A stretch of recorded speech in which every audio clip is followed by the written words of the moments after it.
When you're a military family and you have children with disabilities, or you're in the EFMP program, moving to a new duty station can be daunting, but I am here to tell you that there's no reason to worry. There are plenty of military bases located in super progressive cities that provide extreme accessibility for families just like you. And today I'm bringing on a special guest, Kristy Durso, to tell us why Lackland Air Force Base and Joint Base San Antonio is one of those incredible places for families catering to disabilities to live. This is the duty station, download across the nation. This is the duty station, download it. This is the duty station, download it. Welcome back to the Duty Station Download, where I help you learn to love your new duty station. I'm Kimber Hill, your host and milspouse bestie. I want to welcome our very special guest today, Kristy Durso. She is a self-proclaimed adrenaline junkie who partakes in skydiving and whitewater rafting. She's been to 37 states. She owns Incredible Memories Travel. She's a professional speaker, a full-time wheelchair user, and she is a mom of 3 kids, all with disabilities. Welcome so much, Kristy. We're so happy to have you here. Thank you. I am so excited to be here and to talk about both our duty station and to share a little bit about my family and the passion for what I do with helping those with disabilities. Lackland is an amazing place to be for families with disabilities. When you arrive in Lackland, you're going to see signs all over the place. It is Inclusion City, USA. Wow. And they're not wrong. We have one of the most inclusive cities I've ever been to. We have such great support networks here in San Antonio that it really makes it easy to get involved as a person with a disability, as a mom with a child with a very significant cognitive and intellectual disability. A lot of times it's really hard to find places for those kinds of disabilities. But here in San Antonio, man, we've got so many resources and there's so many nonprofits doing such good work to make sure that we're included and we're able to do so many different things. So Morgan's Wonderland is the top of that list, to create an amusement park for families with disabilities, for families with children like his. And so that's what they've done. They've got all the attractions are wheelchair accessible. They understand the sensory overload, so it's not as loud as a typical theme park, and everything is spaced out well enough that you're able to process each thing. The lines move fairly quickly, and it really is such an inclusive spot. And they have both the regular theme park and then they have a water park that's also accessible. Wow. So it's a really, really great area. SeaWorld does a pretty decent job with accessibility as well as Fiesta, Texas. In those 2 parks, you're able to connect with their customer service department and arrange to have a disability pass, which will help expedite you through the lines. Either you get a return time where you wait a certain amount of time, usually the length of the line minus 10 to 15 minutes, and you go enjoy yourself somewhere else, go find a quiet spot, whatever you want to do until that return time.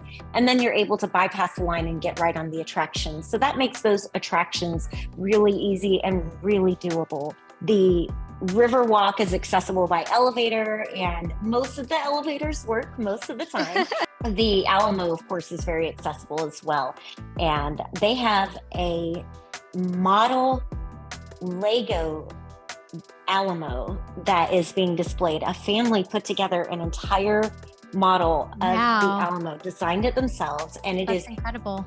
Detailed. It's pretty amazing. And so that is housed across the street from the Alamo, and my Lego obsessed kids think it's just amazing. And then right outside of town, there is a skydiving place that the jump master has like over 20,000 jumps. And several years ago, he was approached by a wheelchair user who wanted to skydive. So he designed a special suit that looks kind of like a snowsuit with all sorts of pulleys. And so the suit is designed so that he can pull up the legs of the person he is strapped to make sure their legs aren't in the way during the landing. And he takes people who cannot walk up to skydive. It's absolutely amazing. And then that's incredible. It was absolutely exhilarating. One of the best experiences of my life, getting to do that. Every part of it was amazing. And they film it for you. So that's really fun too.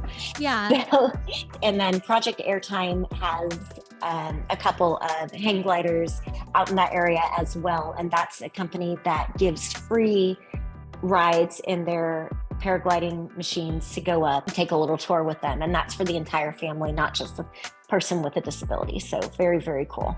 Hang gliding is so fun too. I think if you're afraid to skydive, you should try hang gliding because it's not as scary, but equally as exhilarating. And it feels kind of like swinging versus falling. Absolutely. Absolutely. It does. What do you know about, I've heard at some places, DisabilitySA, Kinetic Kids, Believer's Garden. Do you want to speak to those? I bet you have some experience with them. Absolutely. I'm going to start with Believer's Garden. Believer's Garden is a church that is geared toward families with disabilities. Mm-hmm. They take all kinds of disabilities there, and it is just really an amazing ministry. So they open their doors several times a week for these families to come in, give them a place to do activities and games.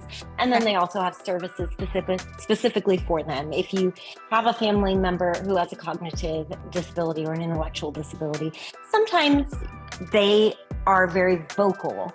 And this is a church where you're not going to get any judgment for that during the service. Kinetic Kids is one that we've been involved in for the last year, and Timothy just absolutely adores this.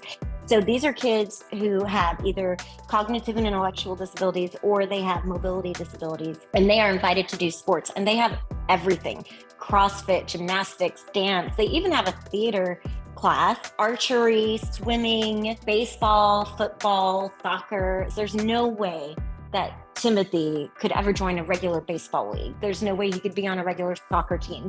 But here, they even break it up by ability. So they have some leagues that are very parent hands-on because the child has too many limitations for them to be able to engage by themselves, all the way up to 2 different competitive teams, one that's more beginner competitive and one that's a little bit more advanced. And your child is placed with no judgment in the level where they are going to succeed the most. And so Timothy has done baseball, and now he's doing swimming with them. And he just absolutely loves it. He swims his little heart out for an hour every week, and he'll get to do competitions later this summer. And you can join up until age 18. And if you were a past participant, if you started before you were 18, you're allowed to compete all the way up to, I think, 26. I was Ms. Wheelchair Texas last year. Congratulations. Thank you. It was a lot of fun to get to do that. So that's how I came across DisabilitySA, and I fell in love with it immediately. They have so many needed initiatives with this. They work on making things better for people in San Antonio and in the state as well. And then they help bring inclusivity into all of the amazing outdoor festivals that we have here in San Antonio. As people with disabilities have so many other things they have to think about when they want to attend anything. You know, going to an outdoor festival isn't as simple as let's pack up in the car and go. We have to think a lot of times about where are we going to use the bathroom? And these things often limit us and make it so we're not able to go to these festivals at all. Or if we do, we can only go for a short amount of time before we have to leave and go do some of that self-care. Right. DisabilitySA just this year finally got enough funding to purchase a mobile changing unit. It's the size of a small RV, and it has a regular accessible toilet in it. And then it also has a full-size changing table. So anybody, any size can be changed right in at the festival. And so now they're able to stay the whole day. It's really incredible. The other thing that they do that's really, really important is we have Fiesta here in San Antonio every year. It just wrapped up. So much fun. They have a court for Fiesta. Usually it's young adults and kids like Timothy, and they teach them leadership skills and speaking skills and how to be in front of people. It's a really, really amazing program that empowers these individuals. Even though they have a disability, they still have the ability to communicate. They still have the opportunity to get in front of people and talk about what they're passionate about. Lackland is Military City, USA. We've got everybody here. So instead of it just being Lackland and Dancy and Brooks Army Medical Center, now we call the collective unit Joint Base San Antonio. Right. So it's a really neat area to be in because you have the opportunity to meet people from all the services and to engage with so many different parts. That's all for today's episode. Remember, there are many military bases in progressive cities around the country that are committed to creating inclusive communities where everyone can thrive.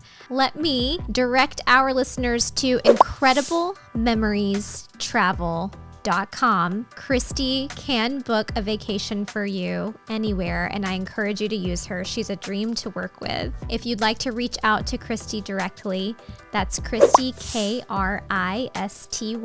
at incrediblememoriestravel.com. This has been another installment of the Duty Station Download. This is the duty station. Download it.